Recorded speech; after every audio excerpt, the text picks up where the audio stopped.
Assalamualaikum warahmatullahi wabarakatuh. Halo guys, perkenalkan nama saya Afdan Waifal Farizi. Saya mahasiswa dari Teknik Sistem Perkapalan Universitas Hang Tuah. Kembali lagi bersama saya di podcast mahasiswa. Dalam episode kali ini kita akan membahas Bob Thruster. Dan menariknya di sini saya tidak akan sendiri. Saya mengundang salah satu mahasiswa berprestasi yang mendapatkan beasiswa Van der Venter. Kita sambut langsung narasumbernya. Oke, Mas Ahdan. Halo Mas. Halo. Sebelum kita memulai pembahasan atau podcast pada hari ini tentang Bob Thruster, Masnya lebih baik perkenalkan diri dulu. Oke, sebelumnya terima kasih sudah mengundang saya di podcast apa namanya Mas Ahdan? Podcast mahasiswa. Podcast mahasiswa. Di sini izin perkenalan diri, saya Abdul Majid Saputra dari Teknik Sistem Perkapalan, mahasiswa semester 6. Hampir saja lulus mungkin, kalau bisa, karena insya Allah saya ingin mengejar 3,5 tahun, kalau bisa insya Allah. Oke, Masnya ini mau ngejar 3,5 tahun, berarti targetnya tahun ini ya Mas ya? Insya Allah ya. Amin, kita doakan saja Mas ya memenuhi targetnya. Selanjutnya kita akan masuk ke topiknya tentang reparasi permesin kapal atau Bob Thruster. Sebelum kita masuk ke tema kali ini Mas, mungkin kawan-kawan yang nonton ini pada penasaran, kenapa sih Mas dulu SMA atau mungkin masih SMK, kenapa sih minat ke jurusan teknik perkapalan ini? Apa sih yang membuat Mas itu minat gitu? Oh, untuk sebelum saya masuk sini itu dulu disuruh orang tua awalnya. Untuk awalnya penasaran. Sebenarnya saya pengen masuknya FVP ke bagian perkapalannya. Cuman ini tertariknya saya ke teknik. Soalnya kan dari dulu mahasiswa teknik kan mahasiswa sukses. Amin. Artinya kayak gitu. Berarti dulu tuh ada niatan untuk layar gitu Mas berarti? Niatnya kayak gitu, cuman ya karena ini juga untuk jurusan teknik sistem perkapalan kan di Indonesia juga cuman ada 5 kalau nggak salah. Jadi mungkin cakupan untuk prospek kerjanya juga sangat besar. Makanya saya lebih masuk ke sini. Cuma ada 5 guys ternyata guys teknik perkapalan di Indonesia. Terus kita lanjutkan, menarik sih, tapi sebenarnya apa sih yang membuat Mas Majid ini terdorong atau tergiur untuk masuk di jurusan ini? Kalau untuk masuk ke jurusan ini dari dulu itu karena anak teknik sering memegang alat-alat besar, kayak bisa masuk ke tambang atau dan lain-lain, kita bisa di kapal pesiar. Nah itu saya dengar dari orang juga untuk gajinya itu lumayan besar. Jadi itu dorongan saya bikin tergiur. Karena itu guys, salah satunya anak keunggulan anak teknik. Berarti anak teknik itu cakupannya sangat luas ya Mas, apalagi jurusan teknik sistem perkapalan ini berarti sangat luas. Mungkin sebelum kita lanjut, mungkin kawan-kawan di rumah itu belum pada tahu Mas, kenapa sih kapal itu bisa ngambang? Apa sih yang buat kapal itu ngambang? Mungkin Masnya bisa jelasin. Ya, untuk kapal sendiri kan sangat besar. Nah, beratnya pun bisa bertonton. Nah, untuk kenapa kapal bisa mengapung di atas air? Jadi kapal sendiri itu didesain menggunakan prinsip Archimedes. Archimedes itu sendiri itu massa jenis air laut lebih besar daripada massa dari benda kapal tersebut. Untuk menggunakan definisi di mana kapal ketika tenggelam itu ada definisi lain Mas Adan. Untuk ketika kapal tenggelam itu volume air yang dipindahkan sama kapal. Jadi kapal itu tenggelam, itu kan ada air yang dipindahkan. Iya. Nah, air yang dipindahkan itu sama dengan volume lambung kapal yang tenggelam. Jadi kayak gitu. Oh gitu guys, itu ilmu baru tuh. Kalau kalian mau belajar tentang kapal, bagaimana itu kapal mengambang. mungkin dari penjelasan Mas Majid tadi itu bisa menjelaskan pertanyaan kalian yang menanyakan gimana sih kapal itu bisa menambang. Oke Mas, kita langsung aja pembahasan yang lebih dalam. Gimana sih Mas kapal itu bisa bergerak? Apa sih yang membuat kapal itu bisa bergerak? Oke, kenapa kapal bisa bergerak? Nah, kapal itu kan ada propellernya Mas untuk mendorong. Dan untuk membantu propeller supaya bergerak itu ada terdiri dari 4 untuk ininya utamanya.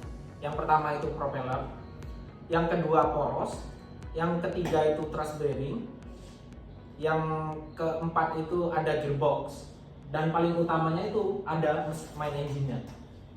Jadi itu satu kesatuan untuk menggerakkan kapal Mas Hadan. Oh, jadi itu dari komponen-komponen yang Mas sebutkan tadi itu dia satu kesatuan yang menggerakkan kapal. Untuk menggerakkan kapal, benar. Kita langsung masuk poin intinya saja Mas. Mungkin saya penasaran Mas.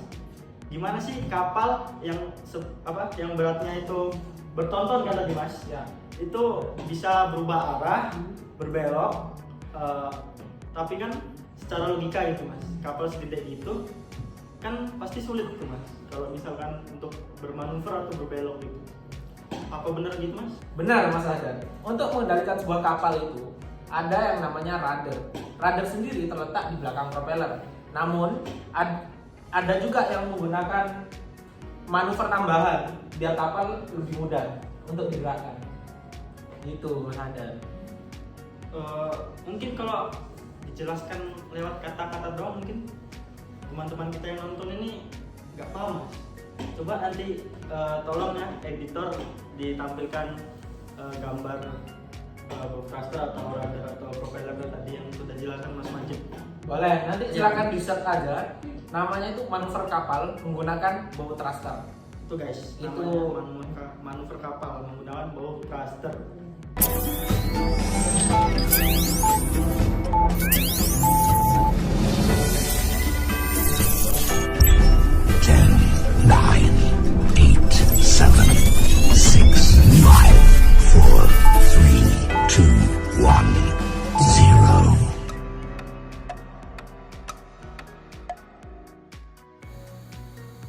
Assalamualaikum warahmatullahi wabarakatuh.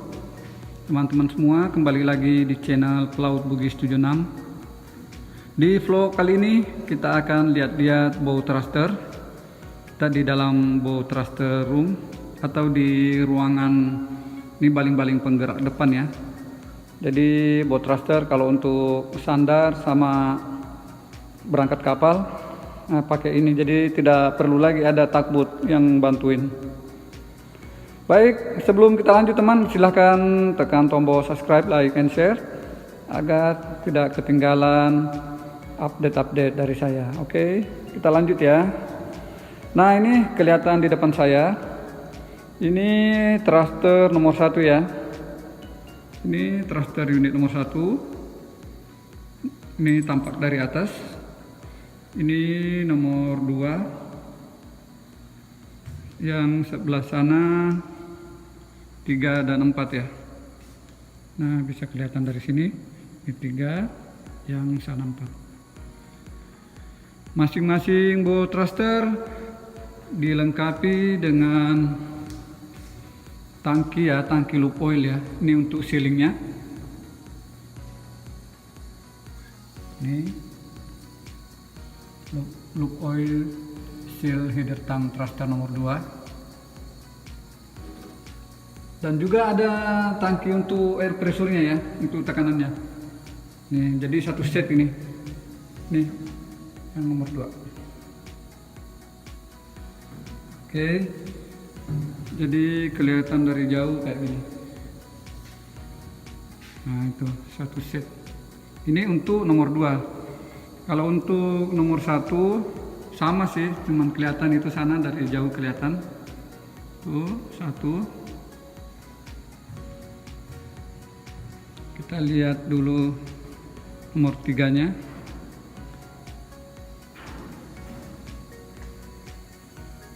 Ini nomor 3, loop seal headernya. Jadi tetap satu set ya, karena ada tekanannya, ada pressure tanknya satu. Terus dilengkapi juga dengan tangki penyimpanan oli ya, Bow Thruster Oil Storage Tank.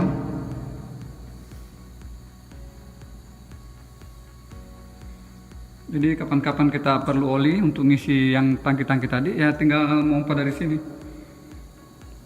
Oke, kita turun ke bawah melihat.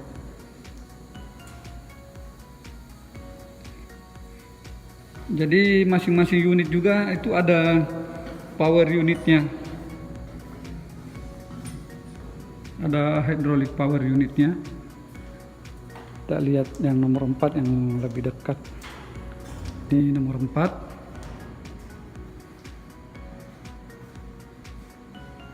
Nah ini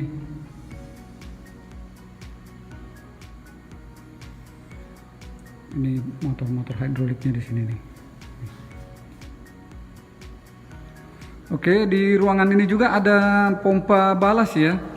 Ada pompa balas, bilgis sama balas. Jadi gunanya bisa dua, bisa untuk memompa got, bisa untuk ngebalas juga. Itu kelihatan di bawah. Ada satu juga di sini untuk fire pump ya. Untuk Jadi di atas video tersebut merupakan beberapa komponen dari bow thruster sebagai pendukung dan juga alat bantu dari manuver kapal.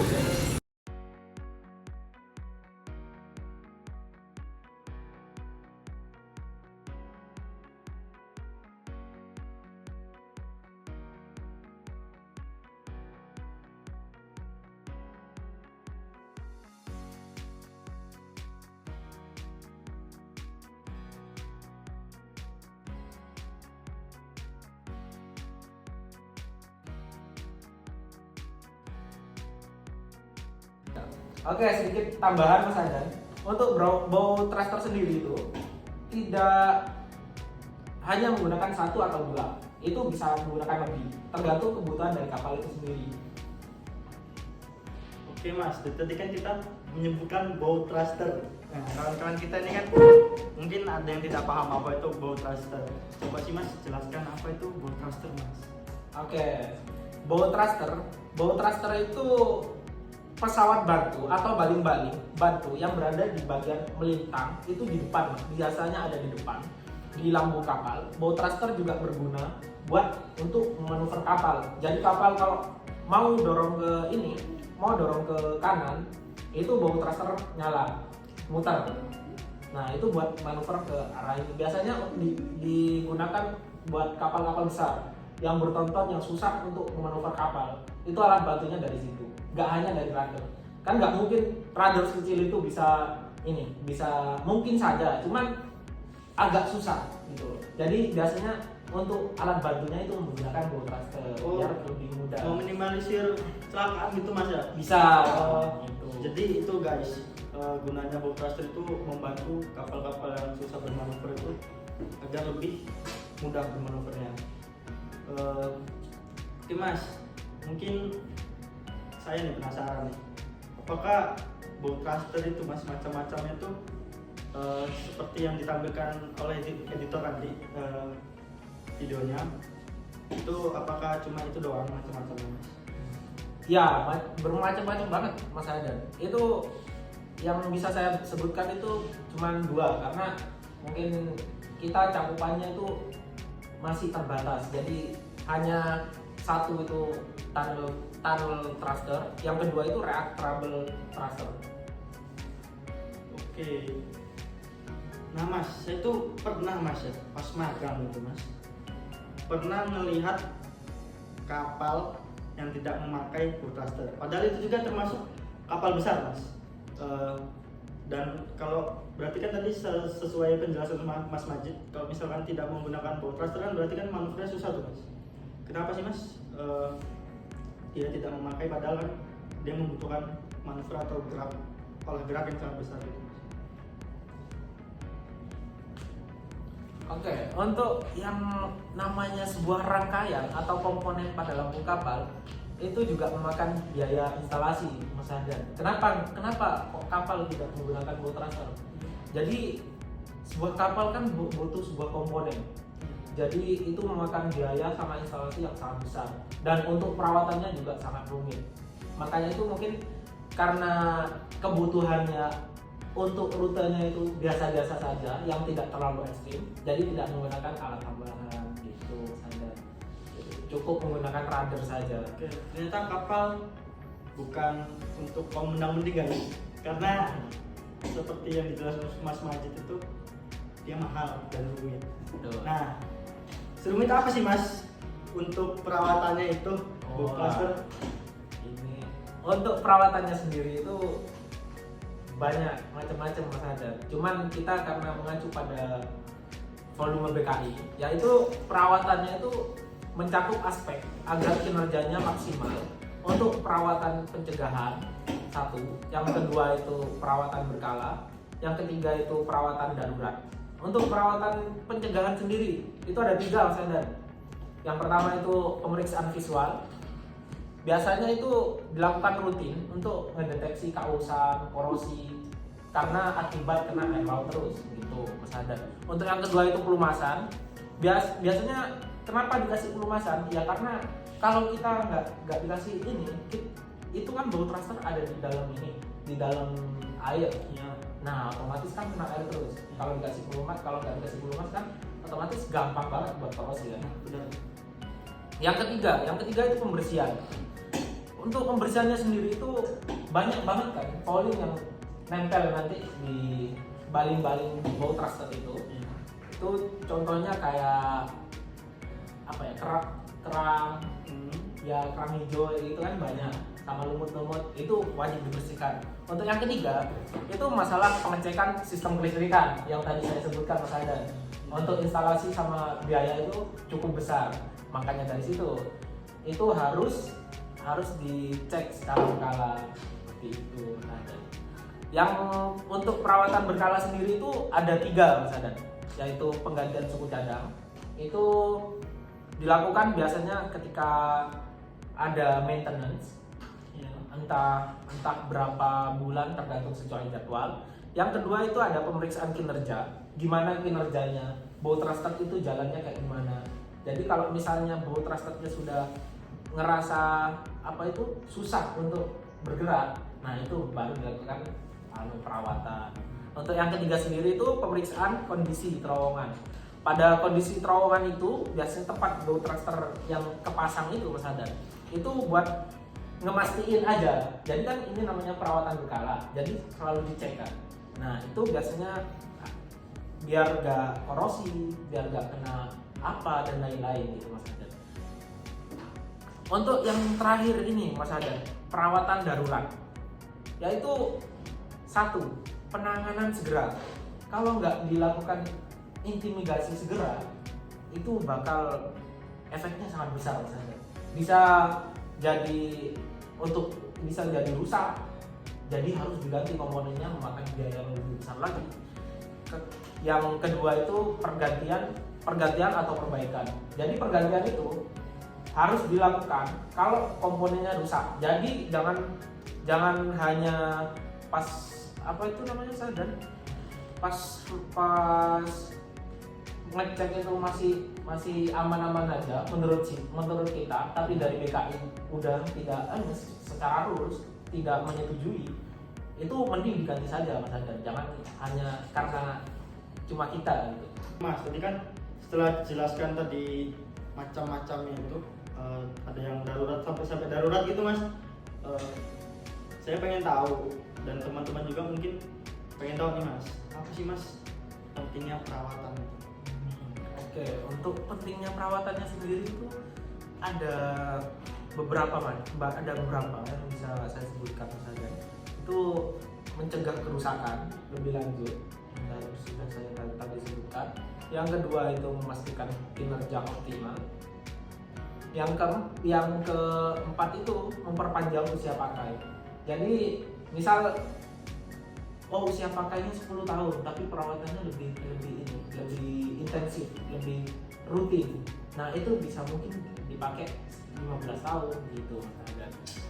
Nah, begitu kira-kira penjelasan dari saya Mas Adan untuk mengenai bow thruster sendiri. Thruster.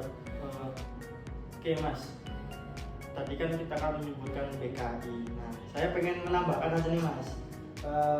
Buat teman-teman yang tidak tahu BKI itu apa, BKI itu Badan Klasifikasi Indonesia. Dia tuh tugasnya gini guys, dia itu memiliki standar atau pedoman sendiri terkait perawatan seperti bow thruster, baling-baling, dan macam-macam yang berhubungan dengan kapal. Dan BKI juga dia memiliki teknisi-teknisi khusus untuk mengecek atau pengawasan pembangunan kapal guys. Oke guys, karena waktunya sudah cukup, karena kita juga ada kegiatan lain. Betul ya Mas ya? Betul. Kita kan sudah men-sharing-sharing nih ilmu-ilmu yang sangat bagus lah. Apalagi narasumber kali ini nih salah satu penerima beasiswa vendor-vendor. Salah satu mahasiswa Alhamdulillah. terbaik di angkatan 2022. Amin. Mungkin sekian dari saya Ahdan dan dari Saya Abdul Majid Saputra. kali ini kita akan berhenti di sini. Sampai jumpa. Assalamualaikum warahmatullahi wabarakatuh.